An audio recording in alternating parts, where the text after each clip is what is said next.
Andrew Mountbatten Windsor is officially a commoner after being formally stripped of his last remaining honours by the King. The royal family is no stranger to scandal, but recent revelations have rocked the monarchy to its core. From Prince Andrew's fall from grace to King Charles's shocking decision to divorce Camilla, the British royal family is facing a crisis unlike any before. But what's really happening behind the palace walls? And what does this mean for the future of the monarchy? Andrew Mountbatten Windsor, once a beloved member of the royal family, is no longer a prince. In a move that sent shockwaves through the United Kingdom and the world, King Charles made the unprecedented decision to strip his younger brother of his final remaining royal honors, reducing him from a man born into unimaginable privilege to a commoner in both name and status. The royal family had long been no stranger to scandal, but this particular moment hit with an intensity few could have predicted. Buckingham Palace, a symbol of tradition and continuity, had seen its fair share of controversies before. However, none had arrived with such swift and decisive force, leaving behind a sense of devastation and finality that was both personal and institutional. The ramifications were immediate and far-reaching, as the monarchy, already under scrutiny in the modern era, was forced to confront the delicate balance between public perception and familial loyalty. What had once seemed unthinkable was now a stark reality, a powerful reminder that in the ever-watchful eye of the public, even the highest-born can fall from grace. Behind the palace walls, a wave of panic quickly spread, seeping into the hearts of those who had long been accustomed to the quiet rhythm of royal life. The news of a late-night conversation between Prince Andrew and Meghan Markle shook the very foundation of the royal household, leaving everyone on high alert. Meghan, who had already become a controversial figure in the family due to her outspoken nature and strained relationship with the institution, was said to have been deeply rattled by what she learned. The revelation, though vague in its details, was rumored to be so shocking and unsettling that it rippled through the palace like a storm, igniting a new round of tensions and mistrust that had long been brewing. What exactly was said during that fateful conversation? The specifics remained elusive, but the consequences were undeniable. The royals, already divided by personal conflicts and public scrutiny, were now facing a revelation that had the potential to further fracture their already tenuous unity. Meghan's reaction, reportedly a mixture of shock and disbelief, signaled the beginning of a new chapter in the monarchy's long history of turmoil. The conversation between Andrew and Meghan was more than just a moment of personal discord. It became a catalyst for a much larger crisis that sent the royal family into a frenzy. The palace, once a symbol of unwavering authority and tradition, now found itself in the midst of a scandal that no one had anticipated. The carefully crafted image of the monarchy, designed to project strength, stability, and unity, was beginning to unravel before the public eye. As the details of the conversation slowly leaked out, whispers of betrayal, jealousy, and past grudges resurfaced, reigniting old wounds that had never fully healed. In the weeks that followed, the royal family's already fragile relationships were tested to their breaking point.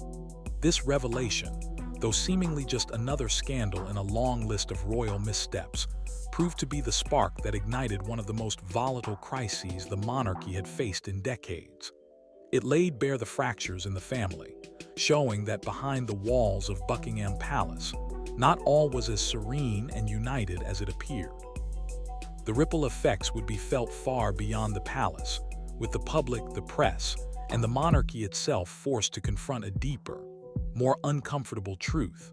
The royal family, once seen as untouchable, was now just as vulnerable to scandal, division, and betrayal as any other family.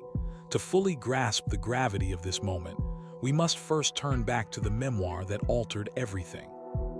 A book that, once published, sent ripples through the royal family and beyond, exposing the most intimate details of palace life and sparking an unprecedented level of public scrutiny.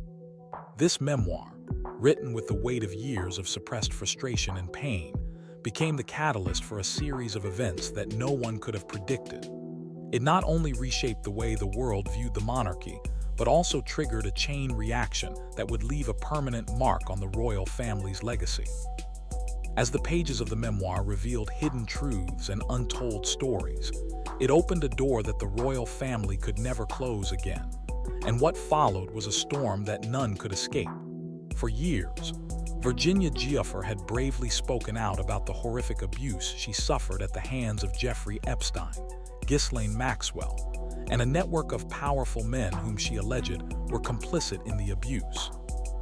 Her courageous public statements were a cry for justice, and her efforts to shed light on the dark underbelly of elite circles brought her both support and scorn. Despite the media attention and the court cases that followed, the full weight of her accusations had yet to truly land with the force they deserved. But it wasn't until after her tragic death that her story would reverberate with seismic consequences. In October 2025, her posthumous memoir Nobody's Girl was released, and with it, the world was forced to confront the painful truths she had long tried to expose. The book, a raw and unflinching account of her trauma, not only recounted her personal suffering but also named names, people whose power and influence had allowed the abuse to continue unchecked for so long. As the book hit the shelves, its impact was immediate and overwhelming, detonating like a bomb within the royal household. The details it contained, particularly those that linked the royal family to Epstein's circle, sent shockwaves through Buckingham Palace, setting off a firestorm of public and media scrutiny. The monarchy, already teetering on the edge due to a series of scandals, found itself at the center of a controversy that threatened to undo its carefully curated image of dignity and grace. What had been previously whispered in hushed tones behind closed doors was now exposed in the harsh light of public scrutiny, dragging the royal family into the spotlight of one of the most disturbing and dangerous scandals in modern history. The release of Giuffre's book was a turning point, a moment that would forever change the perception of the monarchy, its members, and its role in the world.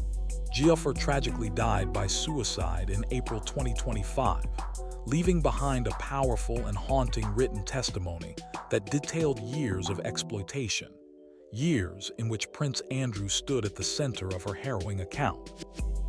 Her memoir, Nobody's Girl, was not just a collection of painful memories, but a damning exposé of the dark world she had been trapped in, one that involved powerful figures with the means to evade justice. Upon its release, the book became an instant sensation, skyrocketing to #1 on Amazon even before it was officially available. Readers around the world were confronted with chilling and graphic descriptions of sexual encounters that Giuffre said were forced upon her when she was just 17, painting a picture of manipulation, coercion, and unimaginable suffering. Her words, raw and unapologetic, stripped away the veneer of power that had shielded her abusers for so long. And for the first time, the full scale of the abuse she endured was thrust into the public eye.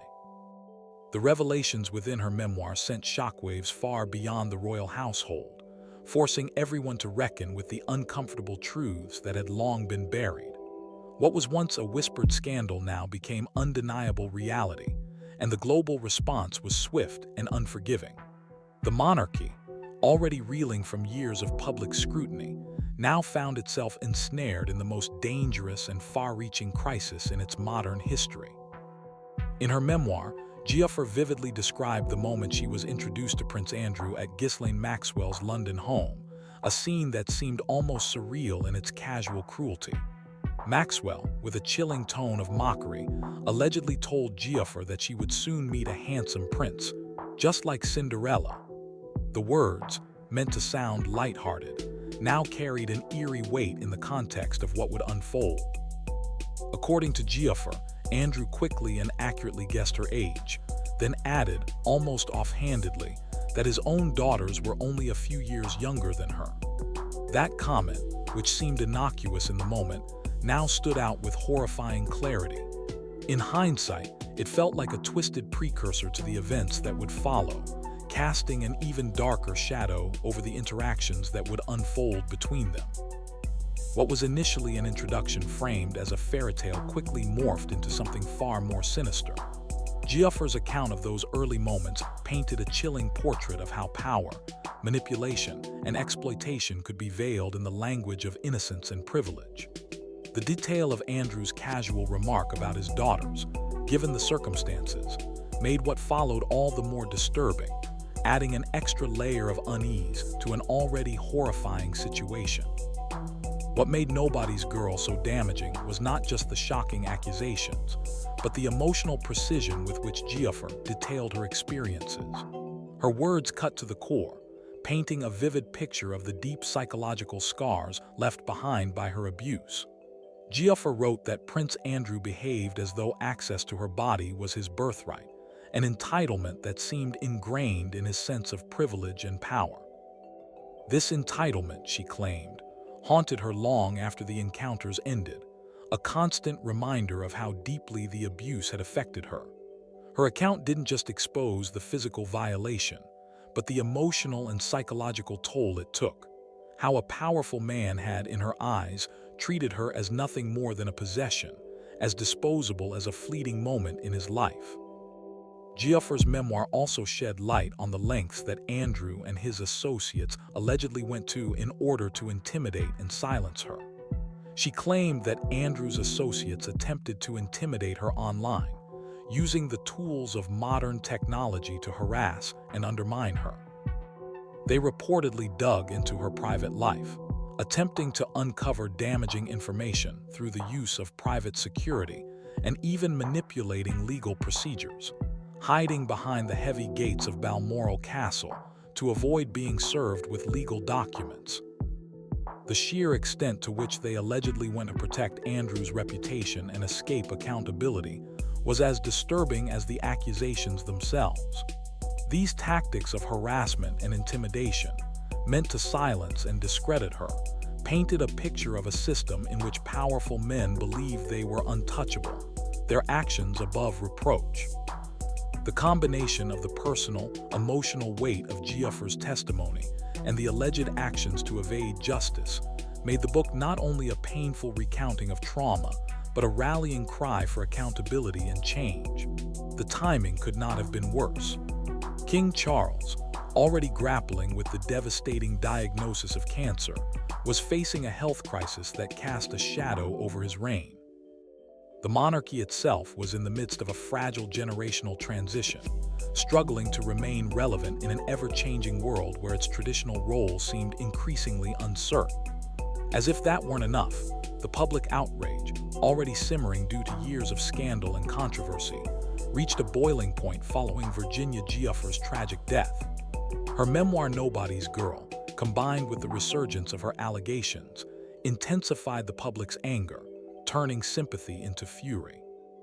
The media backlash was relentless, and the royal family found itself under a level of scrutiny it had rarely, if ever, experienced. As the pressure mounted, King Charles, already in a weakened state both physically and emotionally, found his hand forced. The monarchy, which had long been a symbol of stability and continuity, was now at a precipice, facing an unprecedented crisis that demanded action that would forever alter the course of its future. The king's leadership, already in jeopardy due to his health, now had to navigate this storm, balancing personal pain with the responsibility to protect the institution he was sworn to uphold. Prince Andrew tried to move first, preemptively attempting to seize control of the narrative before the storm truly hit.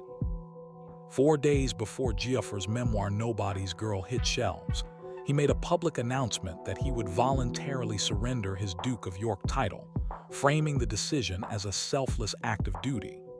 In a carefully crafted statement, he insisted that he was prioritizing the well-being of his family and the country over his personal position, presenting the move as a sacrifice for the greater good. But while he made this bold gesture, he continued to deny all allegations against him, maintaining his innocence in the face of mounting public pressure. The announcement, though framed as a noble decision, was widely seen as an attempt to mitigate the damage before the full force of the memoir's revelations came to light.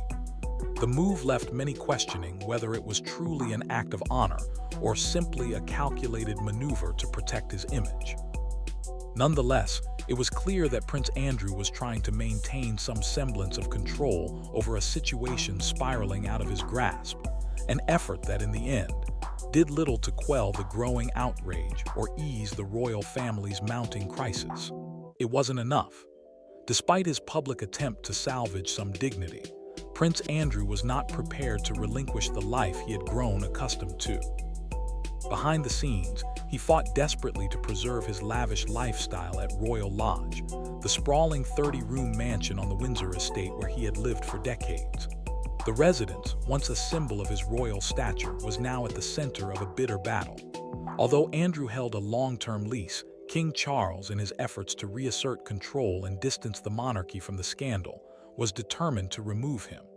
In response, Andrew dug in his heels, demanding staggering compensation, reportedly as much as $99 million, to vacate the property. On top of this sum, he insisted on full staff, security, and a residence that met the high standards of royal living. The spectacle of a prince, once among the most powerful figures in the kingdom, now fighting for a settlement of such magnitude, underscored the depth of his desperation. The tension between the royal brothers deepened as King Charles sought to distance the institution from Andrew's tarnished reputation, while Andrew, clinging to the privileges of his past, was unwilling to step down without securing a financial cushion that matched his former status. The standoff was a bitter reminder that the cost of maintaining royal appearances could be measured not just in titles, but in millions of dollars and a fractured family. The standoff dragged on for weeks, growing more bitter with each passing day. Royal Lodge, once a proud symbol of privilege and grandeur, had now become a dilapidated reflection of Andrew's fall from grace. The mansion's 30 rooms, which had long been a backdrop to royal gatherings and personal indulgences, were now plagued by damp walls, peeling paint, and visible structural damage. What had once been a symbol of opulence now mirrored Andrew's own decline, decay both physical and metaphorical. As the weeks wore on, advisors began to warn that, after the costly repairs needed to restore the property to its former condition, Andrew might end up receiving nothing at all. The enormous financial demands he had made seemed increasingly unrealistic, given the mansion's deteriorating state. It was clear that maintaining such an extravagant lifestyle, rooted in a bygone era, had become not only financially unsustainable, but also an unwelcome burden on the monarchy. The once proud estate, now crumbling, was a stark reminder that even the most cherished symbols of power could quickly lose their luster, and that in the harsh light of scandal, what was once afforded could easily be taken away. For King Charles, the decision ahead was excruciating. As a brother, he had hoped that Andrew's retreat from public life would be enough to contain the damage, that stepping back from the spotlight would allow the monarchy to heal from the scandal without having to sever familial bonds. They were brothers, bound by childhood memories, tradition, and blood, and that deep, unbreakable connection made the thought of taking further action all the more painful. But by late October 2025, it became glaringly apparent that half measures would no longer suffice. The public's anger had reached a boiling point, and polls revealed overwhelming support for stripping Andrew of all remaining ties to the royal family.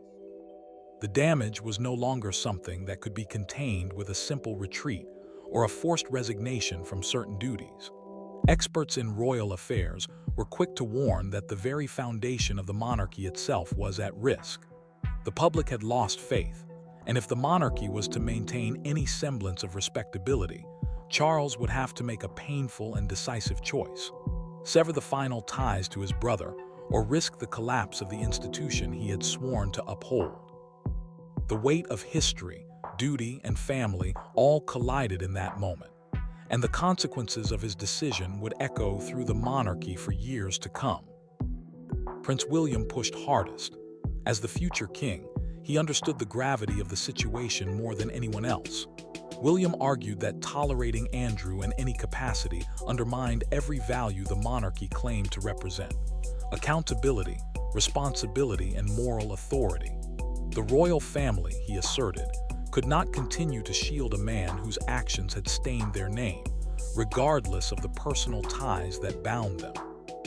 The monarchy, as an institution, had long been a symbol of public duty, and allowing Andrew to remain even marginally connected would send a message that they were willing to turn a blind eye to the most basic principles of justice. Delay, he warned, would only compound the damage. Every day that passed without decisive action, every moment spent in indecision, would deepen the public's mistrust and allow the scandal to fester. William, pragmatic and firm, believed that the royal family could no longer afford the luxury of hesitation. The monarchy's future depended on swift, decisive action. His push for a clean break with Andrew was not just about family. It was about preserving the very institution he was set to inherit. On October 30th, Buckingham Palace released a statement that ended everything. In a move that shocked the nation and solidified the monarchy's stance, it was announced that Andrew would no longer be known as Prince Andrew. His Royal Highness styling was formally revoked, stripping him of the last vestiges of his royal title. From that moment forward, he would be simply Andrew Mountbatten-Windsor, nothing more, nothing less. The decision, sweeping in its finality, sent a clear message that the monarchy was no longer willing to tolerate the tarnish of scandal. Along with the removal of his titles, Andrew was ordered to vacate Royal Lodge and find private accommodation, severing his last remaining ties to the royal estate. The palace's statement was precise, unemotional, and undeniably authoritative, an act of cold necessity in the face of public outrage and institutional survival. It marked the definitive end of Andrew's royal life, a moment that would go down in history as a painful but necessary chapter in the monarchy's long, turbulent story. The precedent was historic. Not since 1936, when Edward VIII abdicated the throne, had a reigning monarch so publicly cast aside a senior royal. In an unprecedented move, King Charles wielded the full weight of his authority, invoking letters patent to strip his brother of his royal titles. With this decisive act, Charles made an extraordinary choice. The crown came before blood. The monarchy, long defined by its unwavering adherence to tradition, was now faced with an uncomfortable yet unavoidable truth. Survival required sacrifice. By choosing to prioritize the integrity of the institution over familial loyalty, King Charles set a powerful and painful precedent. It was a moment that marked a break from royal history, a reminder that, even within the sacred walls of Buckingham Palace, duty to the crown would ultimately supersede the bonds of family. The consequences were immediate and far-reaching. Andrew's life, once defined by royal privilege, was abruptly altered. He lost his allowance, a financial lifeline that had previously supported his lavish lifestyle. His security, once a given for a senior royal, became conditional, subject to a new set of guidelines that reflected his diminished status. In a final blow, he was relocated to a modest property on the Sandringham estate, far from the grandeur of Royal Lodge, a stark reminder of his fall from grace. Yet, in an unexpected twist, his daughters, Princess Beatrice and Princess Eugenie, retained their titles. This decision, though controversial, was reportedly the result of intense behind-the-scenes negotiations, where family loyalty and royal strategy collided. The princesses, though caught in the wake of their father's scandal, were spared the loss of their royal status, an outcome that sparked debates about the fairness of such distinctions within the monarchy. While Andrew's punishment was swift and severe, his daughters, still young and with futures of their own, were granted a semblance of continuity, a move that many saw as a delicate balancing act between royal duty and family loyalty. But while one royal fell, others grew uneasy. In Montecito, California, Prince Harry and Meghan Markle watched the unfolding drama with growing concern. If a king could strip his own brother of birthright titles, what protection remained for them?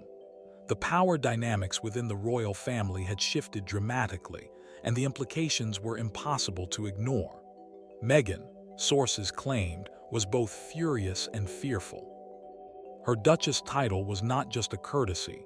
It was central to their public identity and influence, a symbol of their status and the platform from which they could continue their advocacy.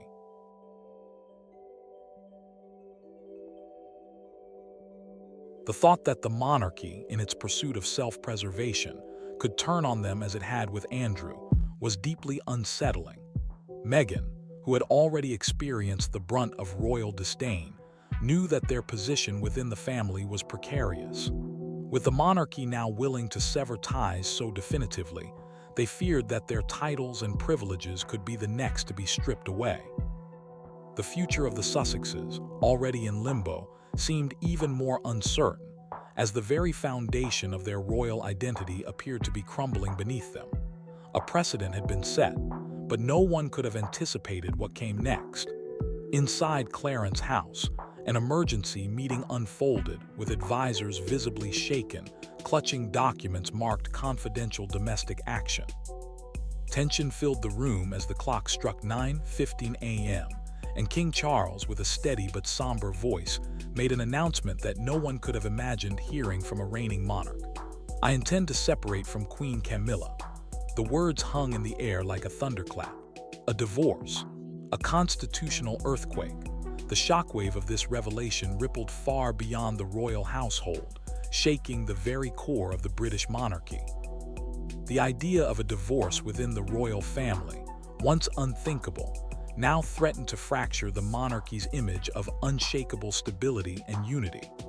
A personal matter had become a national crisis, forcing the public and the monarchy to reckon with the fragility of royal life and the personal struggles of its most public figures. Charles, who had long been seen as the epitome of duty and tradition, had just thrown the monarchy into uncharted waters, leaving the nation to wonder how this decision would alter the future of the crown. The ramifications were profound, not only for the royal family, but for the institution itself, as the monarchy's place in the modern world seemed more uncertain than ever. What had started as a ripple of unrest was now poised to become a full-blown storm, one that could change the monarchy forever. The reason? A classified intelligence dossier delivered just days earlier, alleging media manipulation directly tied to Camilla. The document, laced with damaging claims, painted a picture of a calculated effort to influence public opinion and manipulate the media in ways that undermined both the monarchy and Charles's own position. For the king, the betrayal cut deep, shattering something irreparable. The trust he had placed in his wife seemed to crumble under the weight of these revelations, leaving him with no choice but to make the unimaginable decision. This would mark the first divorce of a sitting sovereign in over 400 years, an act so unprecedented that it sent shockwaves not only through the royal family, but across the entire nation. The consequences of such a move were far-reaching, threatening the monarchy's stability and the carefully curated image of unity and dignity that it had projected for centuries. The king's decision was not just personal. It was a historic moment that altered the very fabric of the British monarchy, one that would be remembered as a defining crisis in its modern history. The monarchy was no longer merely in crisis. It was in transformation. The weight of scandal, betrayal, and personal loss had pushed the institution to a tipping point, forcing it to reckon with its own vulnerabilities in a world that was rapidly changing. The royal family, once seen as the epitome of stability and tradition, was now confronting a new reality, one in which its power was no longer guaranteed by birthright or the veneer of authority. As the dust begins to settle, one truth remains undeniable: silence no longer protects power.